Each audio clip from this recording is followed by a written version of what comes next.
Hello, everybody, and welcome to iHLS Innotech International Conference. In this segment, we have the pleasure of speaking with Brigadier General Dr. Danny Gold, head of MAF'AT. It's my honor and pleasure to be here. What I will do, I will scan my organization, what is the defense development of R&D is doing, and later go to the commercial world, or the dual-use world, and the startup scene. This is our main role of our organization. We are the Technology Center of Israel. We first, of course, do the main R&D for Israel Ministry of Defense and Israel Defense Forces. R&D, which means for the basic research and technology, to all the chain to developing a new system and produce a new system. Of course, enhance advanced scientific and technology know-how. And we also have the elite technology personnel screening and training in our organization, which means the famous Talpiot and Psagot program. We screen them from high school, train them, and then put them in the right places in the Israel Defense Forces. And in addition to that, we are also in charge of international cooperation regarding R&D. This is our main role of our organization. We are more mission, but I skip it because of time. In recent years, we look also not only in the defense establishment, but also outside of the commercial world, because the commercial world is boosting very fast in many areas. Machine learning, AI, big data, the main investment is in the commercial area, starting with focused medicines and managing cities and all of this. So what we do, we look outside, partner with the entities, whether our companies, startup technology, we call it dual use. We add our own layers to the huge investment, and we do our own job. This is one example. Other example, of course, the connectivity communication. Now is 5G. In recent years was another communication, IoT, Internet of Things, and other assets that we have in the commercial world. Of course, augmented reality, virtual reality, user experience. We take the technology from Hollywood, of course, for the mobile and from gaming, and we add our own layer for C4I, command and control, or to activation of weapons. New space is another emerging area in the commercial world, in the government or commercial world, which is meant to launch swarm of small satellites, 1 to 10 kg, nano satellites, that intended to do many applications. One of them, of course, is complementary to the cellular. Elon Musk is now launching a few thousand of them. So, in agriculture control. What we do, we are taking the basic technology, the infrastructure, basic technology, and the chip launching, and we add our own secret layer above it. We don't waste our money of building the already built building blocks. Another, of course, is cyber. So what we can take, we take. What we cannot take, we do in-house. Of course, for defense, we cooperate. For offense and intelligence, we are doing in-house. We don't use at least rare cases of commercial world. Energy sources, we take it from of course, from the cars, from mobiles and other sources. And biology engineering is a not new team for us, but this is biology engineering, synthetic biology. The commercial world is boosting because of, again, focused medicines, curing the cancer, all of these things now, finding a cure to diseases, to corona. What we do, we take this technology, we deviate it, because we want to, let us say, do the synthetic biology on bacteria. They can fight explosive. We want to use the DNA as a new dimension of intelligence, and we use it in our cases.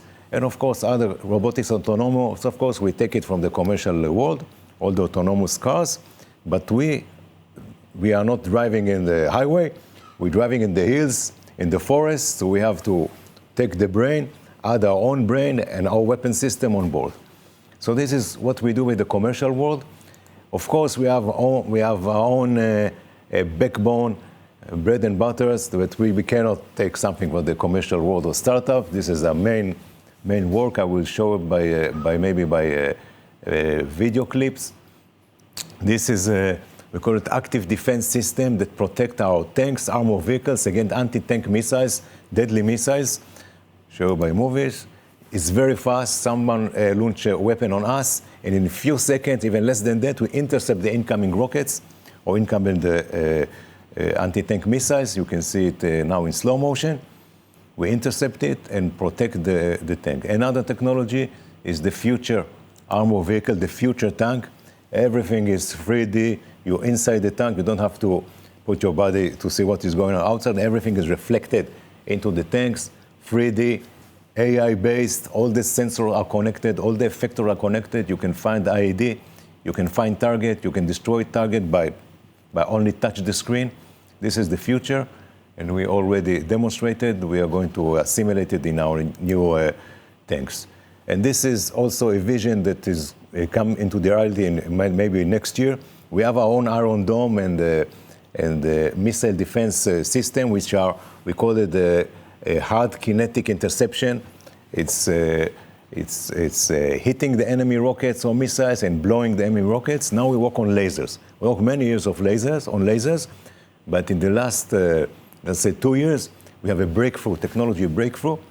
And the vision is we have a laser, detect, and you shoot the laser to the enemy weapon, wherever is a missile, wherever is a drone or anything, you protect, you create a bubble above your force or in your border and protect Israel. It will be complementary layers to Iron Dome, David Sling, and Arrow 3, which is the kinetic one. This is during a wedding in Beersheba, our main South City.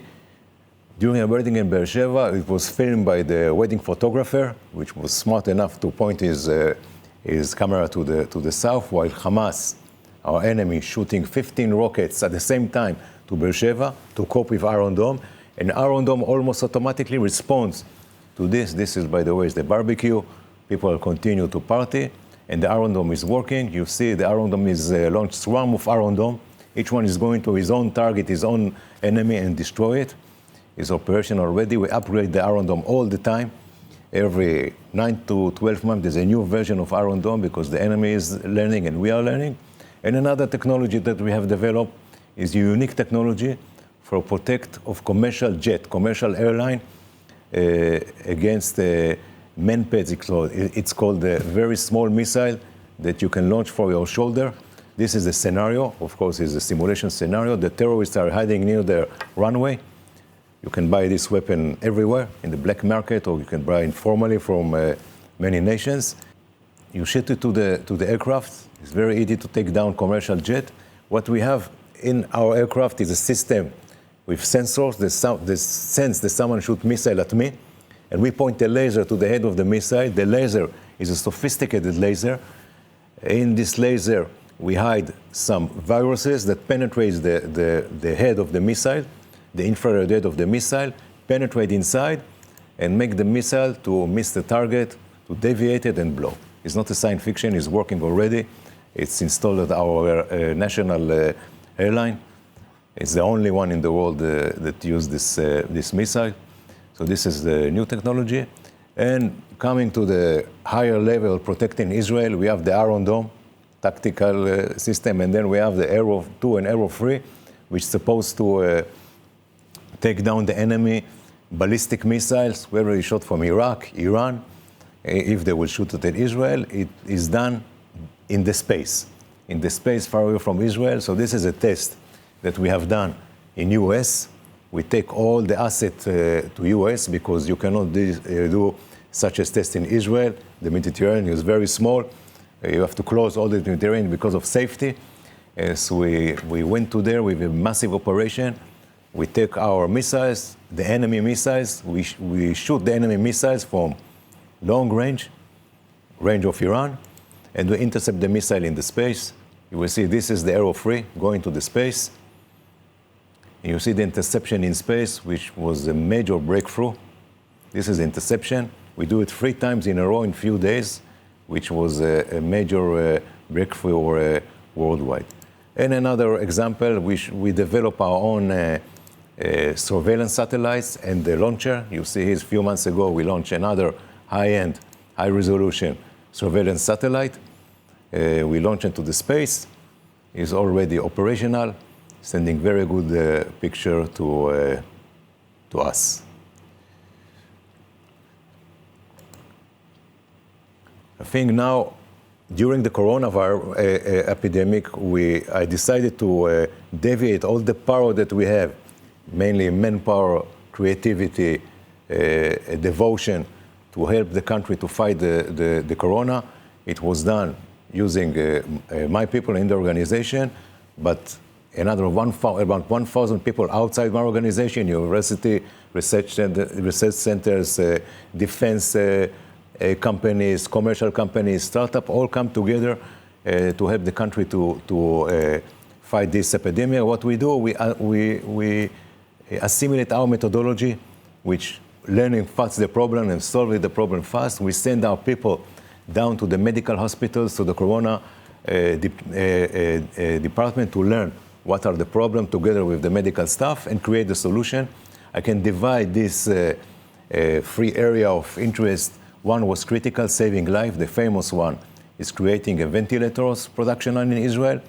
In this case, we attach small companies that have something to do with ventilators, small commercial companies with big defense companies, helping also to control the supply chain. You cannot buy the elements, was scarce resources back then, but also create massive production line. Was not easy to do, to attach the missile and weapon division to some small startup company to work together, but we have done it. We have a few other examples. And in the center, we can see helping the country to cope with this wave of corona, preventing personnel in the hospital to get infected, control the epidemic with AI, and other examples that I will show in a movie in a few seconds. And I call it game changer, which means fast testing. Massive, high pace, fast testing. This is example of fast testing that we are doing now. We are still testing it. You blow to a tube. You put the tube in some electronic machine.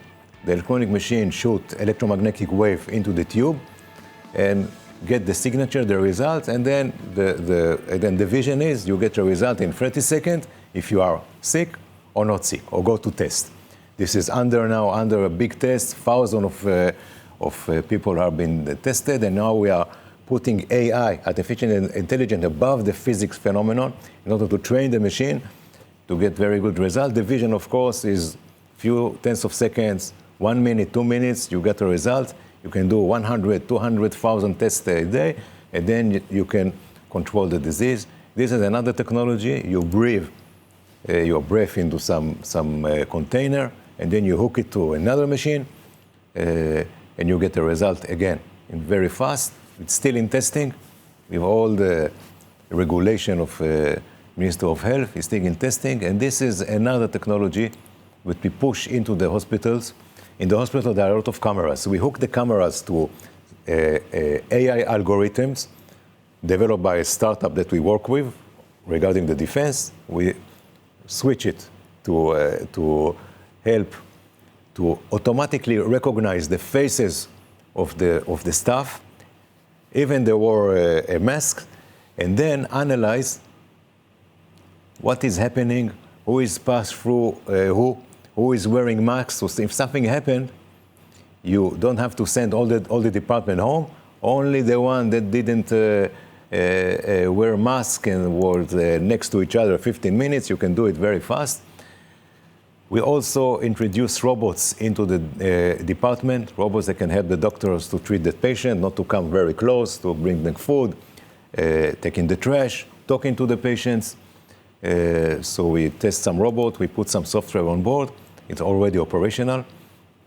They're buying it. And also, we went into the hospital and digitized everything, starting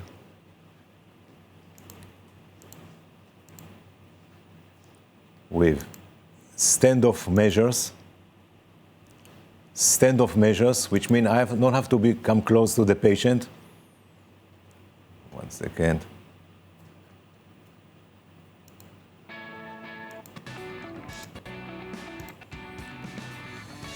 I don't have to come close to the patients. I just use laser, electro-optics, and also some radar, military radar, to stand off a few meters ahead to take all the measure that is necessary. You can put it, of course, in malls, you can put it in hospitals, and make sure that you are not being infected. So this is one technology. Other thing that we digitize everything in the hospital, everything in digital to one control center. You will see it here. And then we put all together, almost all the hospital in Israel to one control center. Everything is digitized. You can see what is the logistics situation, who is in alert, what is the measures of each one. This is what we have done during the coronavirus. Now, when talking about working with in the recent years space of commercial technology and defense technology, we change how we work with the industry and academia. We work very fast. I give you some examples. We cooperate with the chief scientists of every entities in the government. We issue competition in the internet. One competition is based on Kaggle platform. Let us say the challenge was automatic identification of cars or entities using AI. We send for training a few thousand of tags, pictures, and then we test them for a few hundred, and we get first prize, second prize, third prize for all around the world. We have more than 500 teams around the world. We open ourselves to the world and take the best one. We shatter the bureaucracy in Israel Ministry of Defense. I will talk about it later. Now, the InnoFence mechanism, we have three, let us say, basic mechanism to work with external innovation, startups, and commercial company. One is this. In this case, we have some contract with two existing accelerator. One is iHLS, the other is SOSA. What we do, we try to find dual-use technology. We are issue an open call with certain area of interest, and then the startups apply through these two SOSA and iHLS accelerator to get apply to this open call. We screen them by technology, innovation, and of course business case. This is what the accelerator do. We don't do it business case. And the winners, let us say in the last round, we have 130 startups applied. We pick about 12, and then we give them money for proof of concept or demo. We give them technology monitoring with our expert of MAF'AT, did the R&D, and we give them also the end user accompanying there, whether it's A200 or intelligence, Air Force, Navy, depends on the application, in addition to the commercial application, which is not us, and then we escort them to the success. It's not just give them the money. So this is the InnoFence procedure. We have another one that we are in MAF'AT, in IMOD, IDF, we work directly contracting the startups is another mechanism. So we shrink the time to contract, was more than a year, to 40 days. And I ask my people to shrink it to 2 weeks. When I want to do something with startup, I finish the business in 1 month. To contracting, this is a very fast event comparing to commercial market.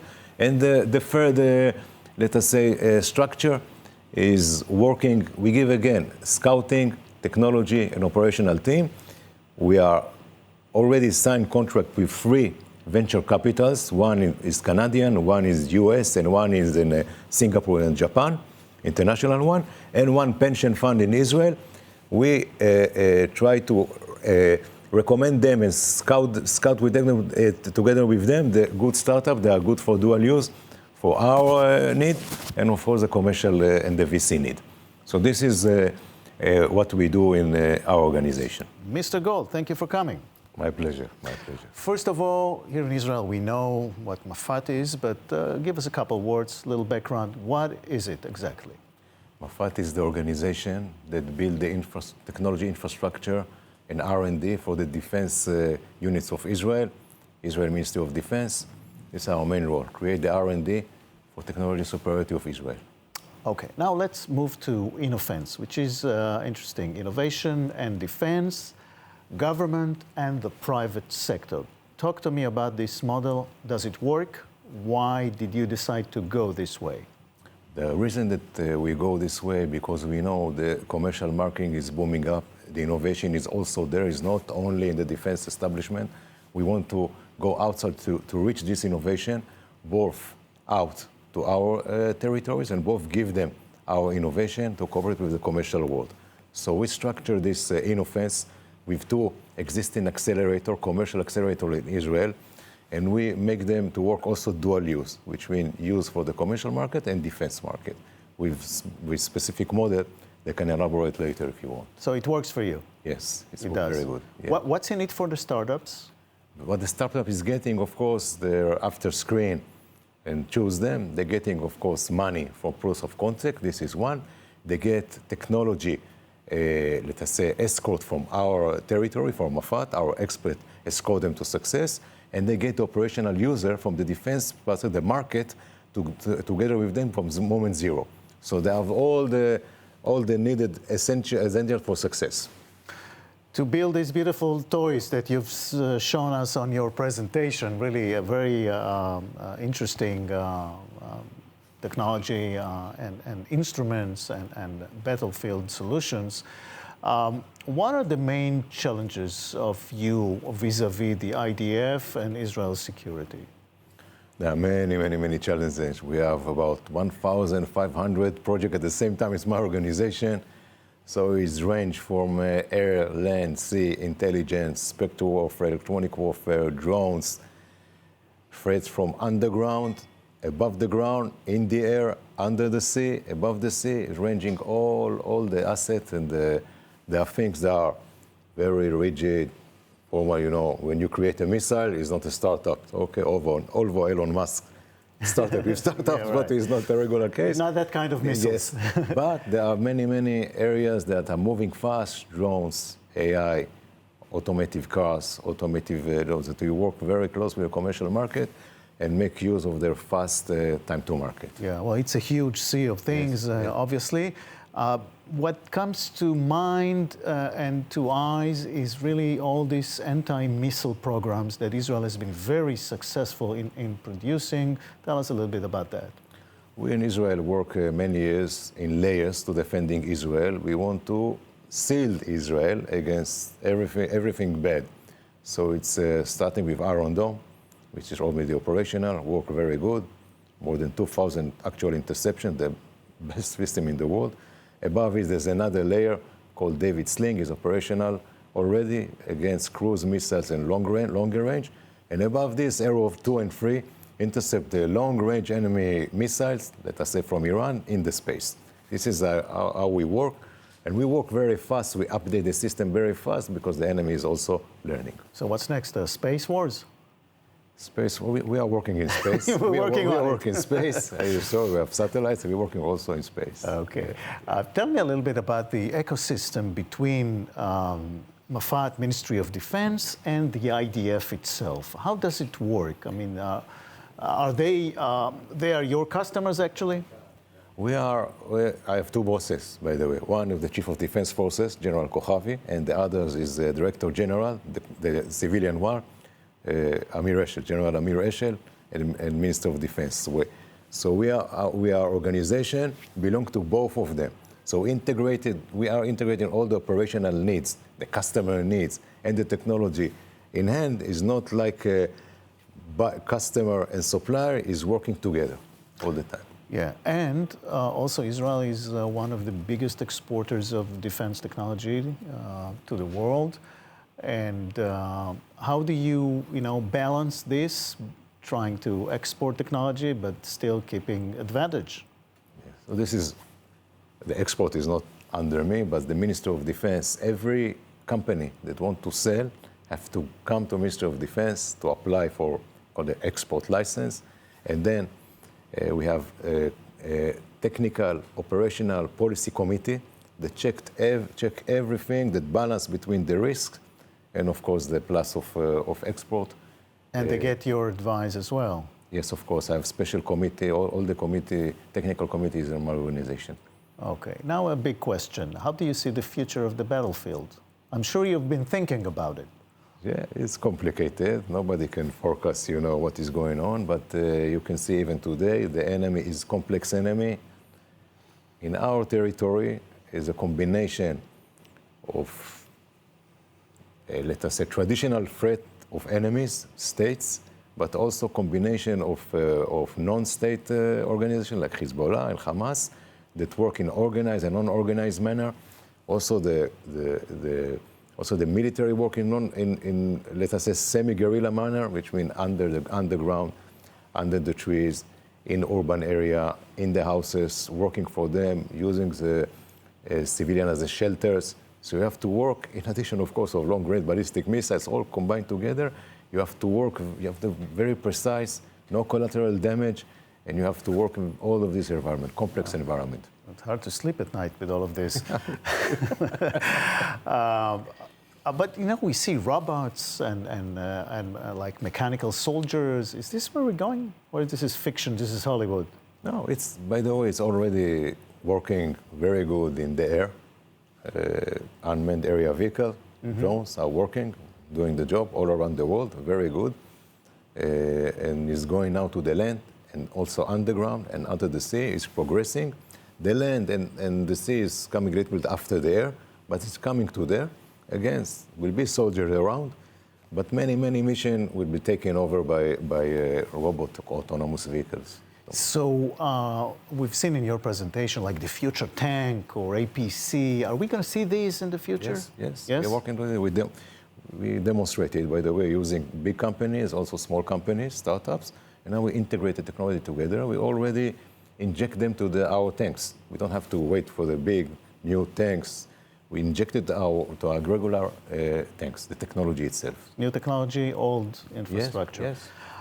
Let me take you back to innovation. It's hard to innovate in large organizations, in like the IDF or even Ministry of Defense. Tell me a little bit about how you go about it. Our organization, we are an R&D organization. The creativity and innovation is our bread and butter. I mean, this is the organization. Innovation, it's not new for you. Is that what you're telling me?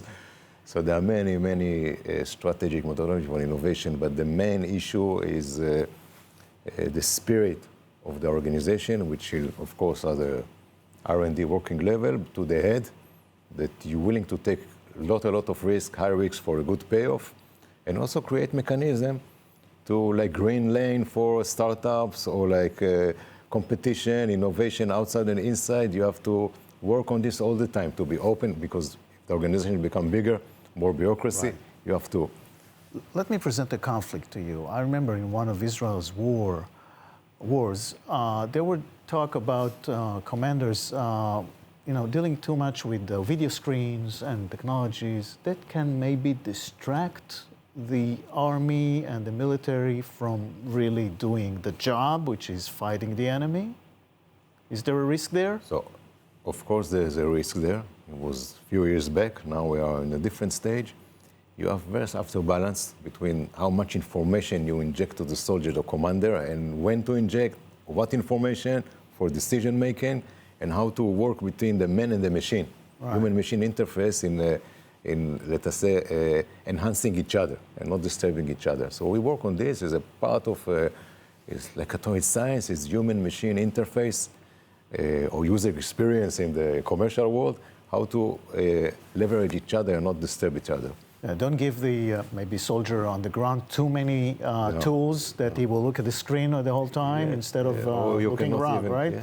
Yes. So we do it. And you have aspects of psychology and human behavior that you are experimenting with. Tell me a little bit about it. Yeah, we have researched it from a human behavior point of view. How you even operate Iron Dome? Like you take the warriors together with the development, and we develop it together in order to be very good at the human-machine interface.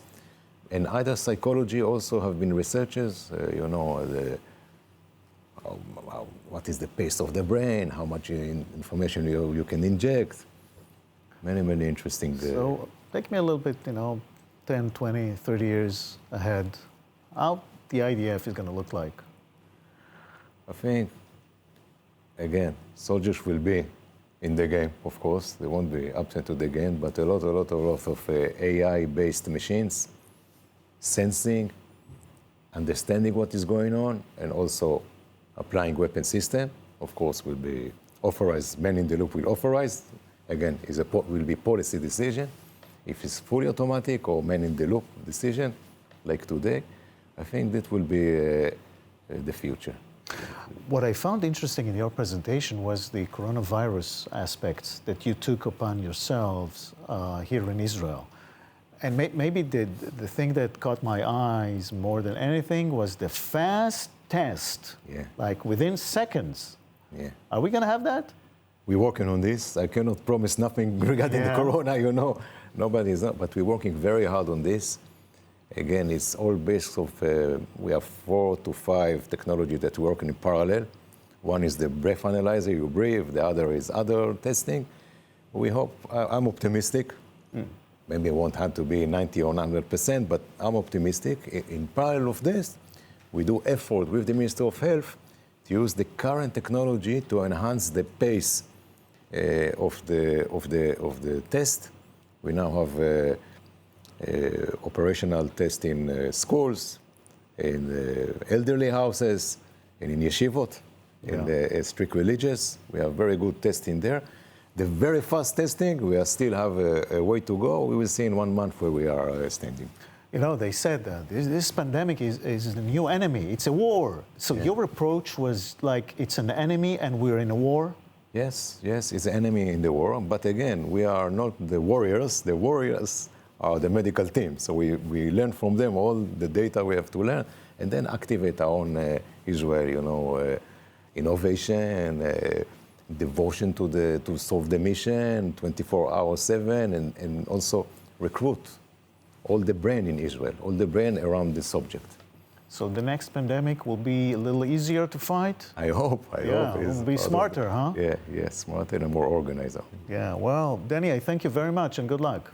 Thank you very much. Thank you.